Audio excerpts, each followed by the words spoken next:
આપનું સ્વાગત છે। વિશ્વામિત્રીમાં કચરો ઠાલવતા તત્વો સાવધાન, વડોદરા મહાનગરપાલિકાનો વિશેષ એક્શન પ્લાન તૈયાર। વડોદરા શહેરમાંથી પસાર થતી ઐતિહાસિક વિશ્વામિત્રી નદીમાં બેફામ કચરો ઠાલવતા તત્વો સામે વડોદરા મહાનગરપાલિકાએ આકરું વલણ અપનાવ્યું છે। શહેરની જીવાદોરી સમાન નદીને પ્રદૂષણ મુક્ત રાખવા અને જાહેર સ્વચ્છતા જાળવવા માટે કોર્પોરેશન દ્વારા વિશેષ એક્શન પ્લાન તૈયાર કરવામાં આવ્યો છે। આ ઝુંબેશ અંતર્ગત હવેથી વિશ્વામિત્રી નદીમાં કોઈપણ પ્રકારનો કચરો ફેંકનારા ઉપર બાજ નજર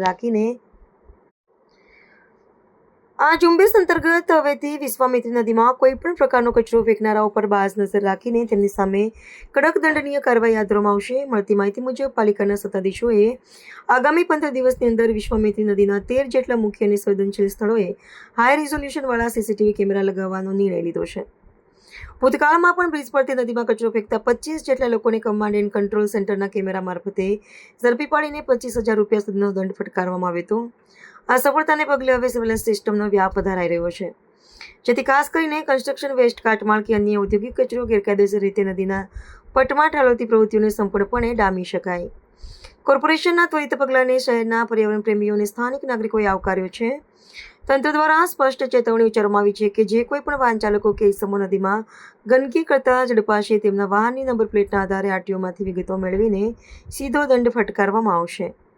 આ અભિયાનનો મૂળ હેતુ માત્ર દંડ વસૂલવાનો જ નહીં, પરંતુ નાગરિકોમાં પર્યાવરણ પ્રત્યે જાગૃતિ કેળવવાનો અને સ્વચ્છ સર્વેક્ષણમાં શહેરનું રેન્કિંગ વધુ બહેતર બનાવવાનો છે।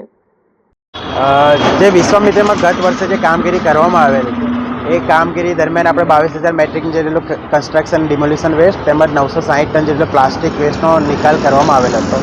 ત્યારબાદ જે પબ્લિક અથવા સંસ્થા દ્વારા જે ઇલીગલ ડમ્પિંગ થઈ રહ્યું છે સીએનડી વેસ્ટનું પ્લાસ્ટિક વેસ્ટનું, એના માટે 13 જેટલી સ્પોટ આઈડેન્ટિફાઈ કર્યા છે અને સ્પોટો ઉપર ઇલીગલ ડમ્પિંગ અટકે એના માટે સીસીટીવી કેમેરા મૂકવાનું આયોજન છે, જેના થકી આઈડેન્ટિફાઈ કરી શકાય કે કઈ સંસ્થા અથવા કયા વાહન દ્વારા ત્યાં ડમ્પિંગ કરવામાં આવી રહ્યું છે, કયા ઇસમ દ્વારા ત્યાં ડમ્પિંગ કરવામાં આવ્યું છે, તેની ઉપર વોર્ડ સેનિટેશન ટીમ દ્વારા કાર્યવાહી કરીને એને દંડની કાર્યવાહી કરવામાં આવશે, દંડ પણ કલેક્ટ કરવામાં આવશે, તેમજ એ લિફ્ટિંગ કરીને એને યોગ્ય નિકાલ પણ કરવામાં આવશે।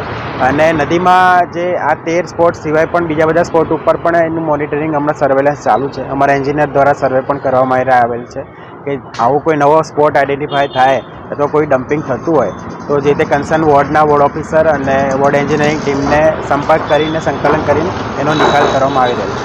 કેટલા દિવસમાં કેમેરા લગાવવામાં? કેમેરાની કામગીરી આપણે આઈટી વિભાગ દ્વારા કરવામાં આવનાર છે, એની સાથે સંકલન કર્યું છે। 10 થી 15 દિવસમાં એ લોકો કેમેરા ઇન્સ્ટોલ કરવામાં આવે।